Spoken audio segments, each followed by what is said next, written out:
I think it's Crest is probably similar market to Palm Hills, Lamborghini, Emerald Hills. Not much is really going on over there, is it? We're starting to get inquiries now. There's a lot of construction going on in Dubai Hills, though. 3 beds now, you're looking around 3.7 for a standard unit. Obviously, if it's vacant and it's upgraded, then you might be able to fetch a little bit higher. 3 beds now, like 6 million. Yeah.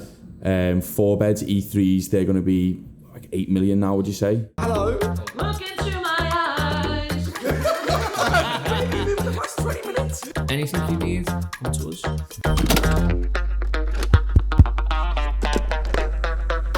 Hello and welcome back to that Dubai Hills podcast, where we're going to be discussing one thing and one thing only: property prices in Dubai Hills.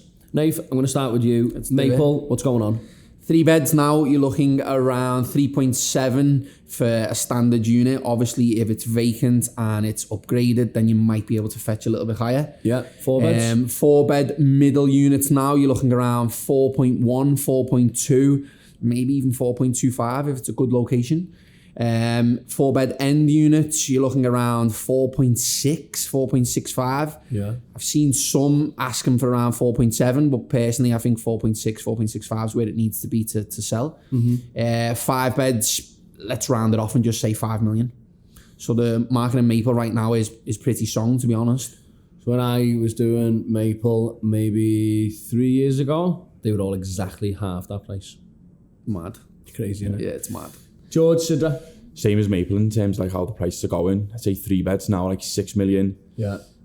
4 beds, E3s, they're going to be like 8 million now, would you say? 8 mil. And then 5 beds, if you can get one, if you can get a standard one, you're going to be looking about 10 and a half. Yeah. Maybe even 11. Yeah. If that's someone that would take it. I know we've got one there for 11, haven't we, Nate? Yeah, past 11, I think that's probably about the market. Yeah. And then obviously upgraded villas are just going for even more than that. I think an E4's just sold for 15 as well, hasn't it? In Sidra 1. Man. But yeah, that's just going the same as the market. Golf Grove? Golf Grove, 3 beds now, you're looking around, I would say 6 million, maybe a little bit more if it's vacant. Yeah. 4 beds, one just sold about 2-3 weeks ago at 7. I think the ones on the market now are looking around 7 too. So Golf Grove's always been a strong market, like even from when it first got handed over, we knew where the prices were going from the day it started. Matches pretty much exact product as the Club Villa. Yeah. Didn't make no sense what I've just said, but we'll keep it in anyway. But yeah, I think personally Golf Grove will settle around the same price as Club Villas, especially as the community matures a lot more up there. But prices for Club Villas, 3 beds and 4 beds? Club Villa 3 beds now, you're looking around 7, I would say, 7.2 almost. Yeah. And then 4 beds, we sold one at 8.1, didn't we? But I think that was a really, really good price. It was a good deal, yeah. I'd say, closer to 9 now. Yeah. 4 beds, yeah. Golf Place, 4 beds, you're probably looking around 13.5 to 15 if it's vacant. Upgraded, 15, 15.5. If you move on to a 5 bed, you're probably looking 18 to 20. I don't know if you'd achieve 20, but it'd have to be vacant, upgraded, nice plot. You can get the large 5 bed as well. So that's 22, 25 maybe.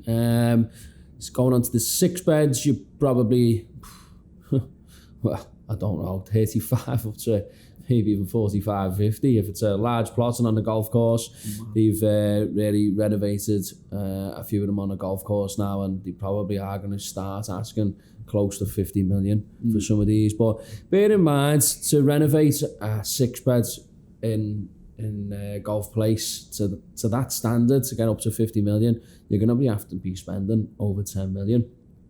Other communities, apartments. Apartment wise, I think Golf Suites might have hit its peak now. Transactions there for 2 beds at around, I would say 2.2 to 2.6, depending on if it's a corner, what view it's got, if it's vacant and stuff. We actually sold one about a week ago at 2.7, but it was fully furnished. 3 beds there, you're looking around 4.5. 1 beds, you're looking anywhere from 1.4 to 1.75, depending on the view.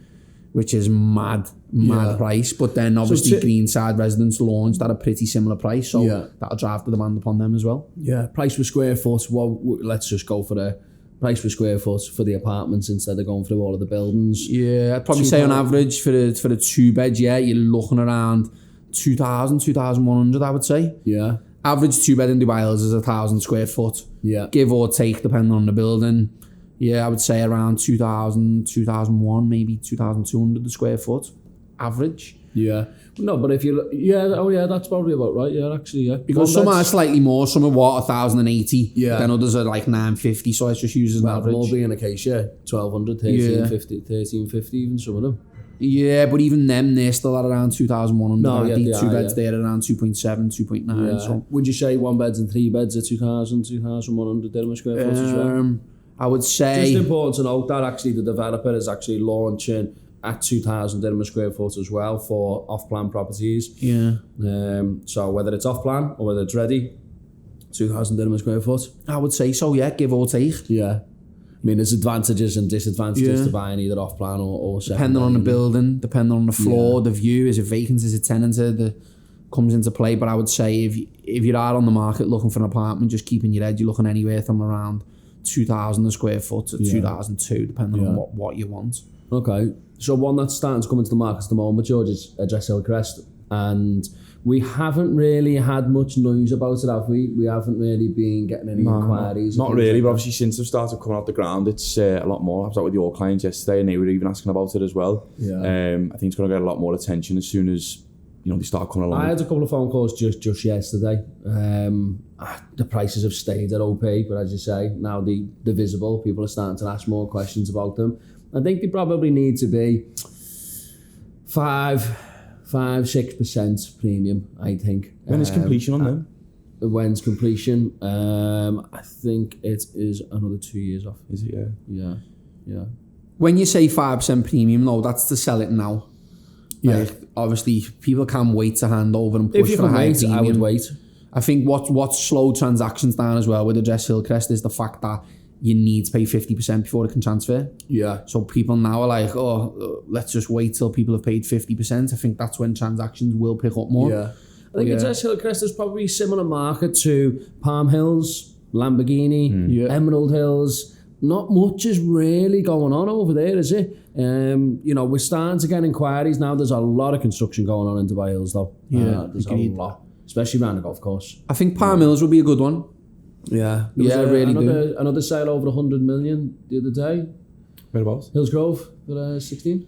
Yeah, 115. 115. What was the square? Apparently. Well, apparently, yes. It hasn't transacted yet. Yeah. Oh, right. That's what we're told, innit? But it's just funny the fact that let's just say apparently, leave it at that. Yeah. I don't know, was it 30,000 square feet? Yeah. 30, good 35. unit, good view, prime location. Course, like when you think of luxury in Dubai Hills, straight away it's Hillsgrove. Yeah. But yeah, it'd be good to see it actually on the transaction list and see what the price was. Yeah. Well, there you have it. If you've got any inquiries, questions, you know where we are. We're in Park Heights Square in Dubai Hills. Come and get a coffee with us. We're actually running a coffee morning on Thursday mornings, yeah. Probably starting from, I'd say, maybe next Thursday or the Thursday after, potentially. Just want to do some marketing campaign on it first to make sure we've got a few people here. Just if you've got any questions, any inquiries, you are a landlord or you're a tenant looking to rent a property, if you're looking to sell or buy, whether it's today, tomorrow, next week or next year, we're here. Come in, free coffee. Free coffee, innit? I can charge them, Howie. I might, depends on who it is. Depends on what you want to sell the unit for. But hopefully we can add some value with this podcast and you get an understanding of where the prices are at. And as I say, if you've got any questions or inquiries, please get in contact and we will see you next month. Thank you very much.